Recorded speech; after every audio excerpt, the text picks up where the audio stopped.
हर एक यात्रा सिर्फ एक मंजिल नहीं होती, वो एक साधना होती है। एक तीर्थ वही नहीं जहाँ मंदिर हो, एक तीर्थ वो भी होता है जहाँ आत्मा मंदिर बन जाए।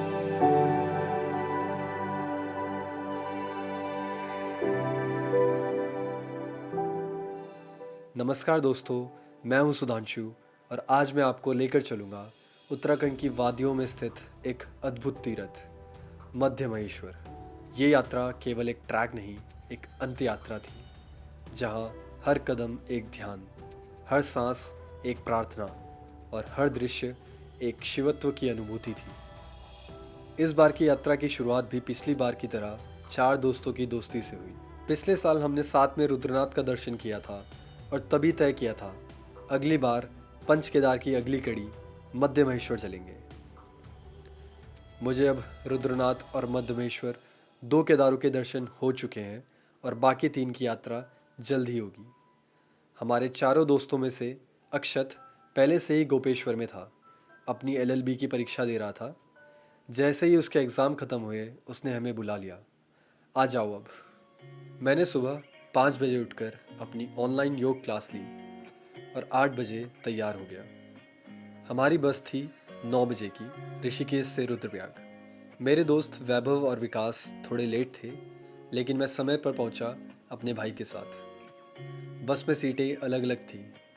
अजीब बात यह है कि लोग साथ भी होते हैं, फिर भी अकेले खिड़की वाली सीट पकड़ लेते हैं। बस में बैठते ही मैंने केले खरीदे। यात्रा की शुरुआत फल से हो तो अच्छा होता है। 290 का किराया और बस चल पड़ी।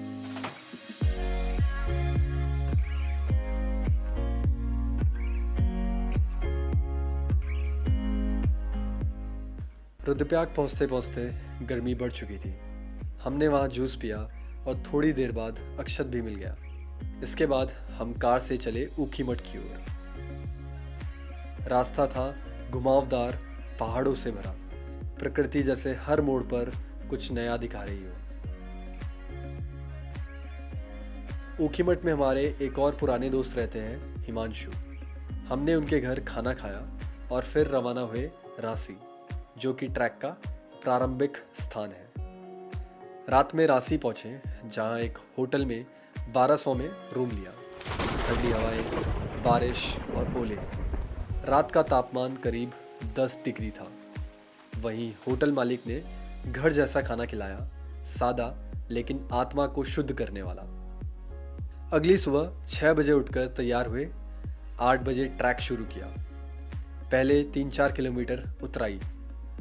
प्राकृतिक सीढ़ियाँ, दोनों ओर हरे भरे जंगल, नीचे बहती नदी और एक शांत झरना। हमने महसूस किया जैसे ये कोई साधारण ट्रैक नहीं, बल्कि किसी ऋषि की तप भूमि हो। इस दिन मंदिर का प्रथम दर्शन था। मंदिर 6 महीने खुला रहता है, फिर 6 महीने बंद। रास्ते में कई लोग घोड़ों पर भी यात्रा कर रहे थे। जगह जगह प्राकृतिक पानी उपलब्ध था। वही हिमालय की शुद्धता, वही पवित्रता।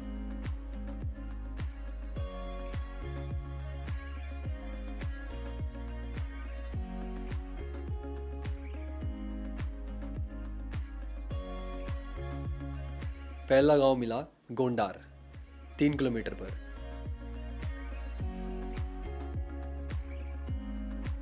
वहां नाश्ते में खाए आलू के पराठे और ताजा जूस। गोंडार में एक बूढ़ा मध्य महेश्वर नामक प्राचीन मंदिर भी है।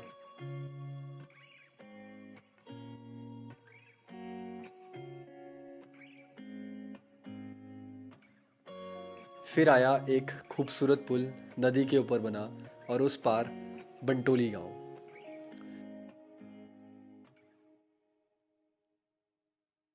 तो यहाँ पर हम एक छोटा सा ब्रिज है और यहाँ पर बहुत ज़्यादा पानी है और बहुत तेज़ पानी आ रहा है और बहुत ठंडा पानी आ रहा है। और हमें यहाँ से ऊपर आना है, इधर की तरफ। हम इधर की तरफ से आए थे, पीछे की तरफ से, और हमें इधर जाना है। अभी हम थोड़ा यहाँ पर रेस्ट कर रहे हैं।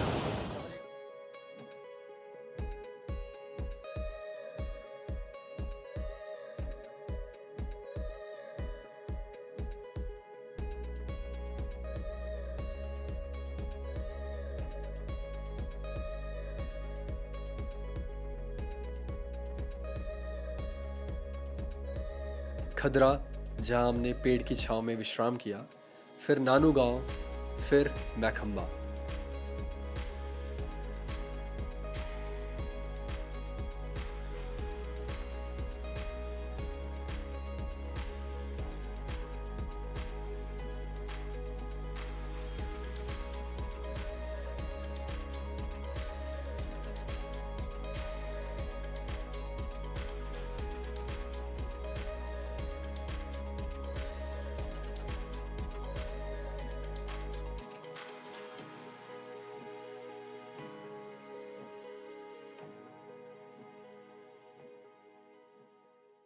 यहाँ पर रुके थे और हम यहाँ पर खा रहे हैं दाल चावल। खा ही लिया है, बहुत टेस्टी था। काफ़ी अच्छा था, छोटी सी इनकी कुटिया में, आनंद आ गया है। इतने सुंदर व्यू के साथ। बादल ज़्यादा आ गए हैं, बारिश होने वाली है, मौसम थोड़ा बादल गरज रहे हैं।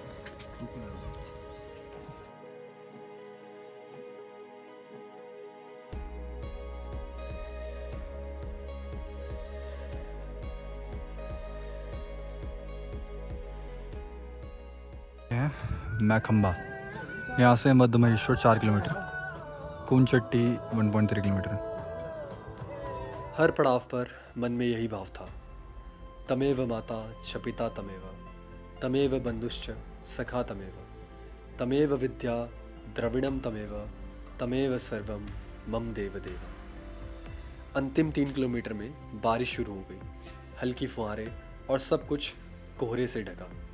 हमारे पास रेनकोट था, लेकिन ऐसा लग रहा था जैसे हम बादलों के बीच चल रहे हैं।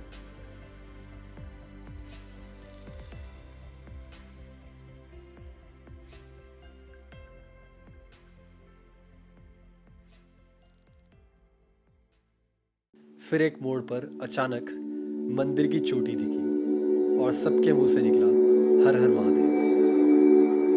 5 बजे मंदिर पहुंचे, लेकिन बहुत भीड़ थी।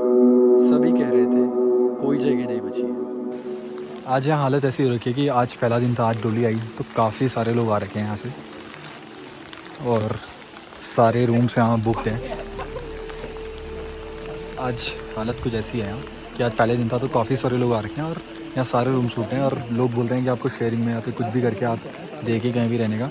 ऊपर से बारिश हो रही है और बर्फ़ भी पड़ी है, और मेरे पीछे मध्य महेश्वर, हर हर महादेव। हम थक कर बैठ गए। तभी वहाँ हमें एक आदमी मिला। उसने बोला, एक रूम है, अगर 6 बजे तक कोई नहीं आया तो वो रूम आपका।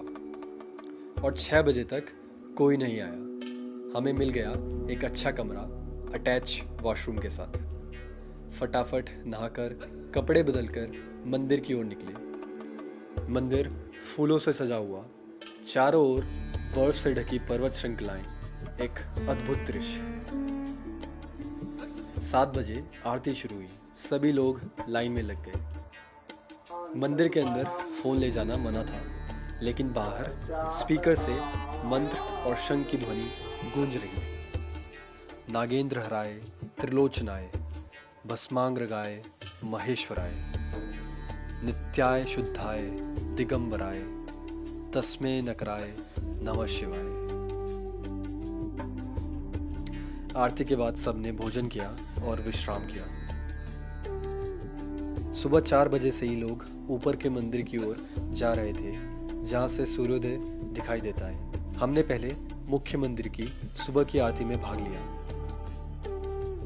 दर्शन, जलाभिषेक और गौरी शंकर मंदिर के दर्शन भी किए। वहाँ एक सरस्वती कुंड भी है और एक प्राचीन पंडित जो पारंपरिक तरीके से तिलक बनाते हैं।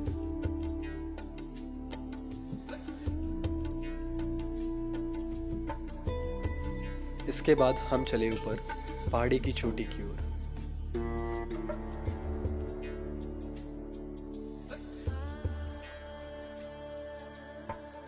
वहां पहुंचकर लगा ये धरती का नहीं, देवताओं का स्थान है।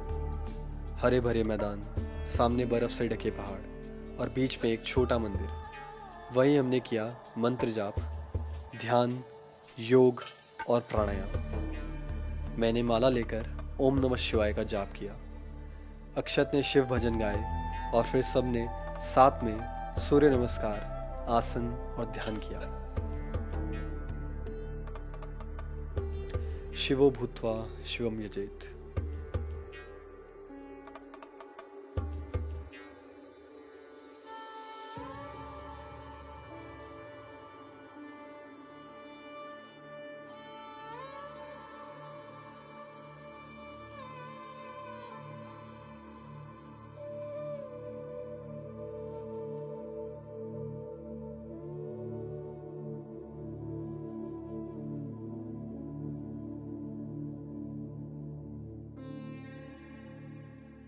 वहाँ ऊपर से नीचे पहुँच चुके हैं और मंदिर अभी भी खुला है। काफ़ी लोग दर्शन कर रहे हैं, धीरे धीरे जा रहे हैं। काफ़ी लोग बैठे हैं, खाना खा रहे हैं, आराम कर रहे हैं। अब हम देखते हैं, हम नाश्ता करके नीचे जाएंगे या फिर हम डायरेक्ट, क्योंकि हमने सुबह से कुछ खाया नहीं है तो हम नीचे जाएंगे। तो अभी हम नाश्ता कर रहे हैं और नाश्ते के लिए हम इन्हीं के किचन में बैठे हैं और किचन कुछ ऐसा है। फिर हम नाश्ता करने के बाद निकलेंगे।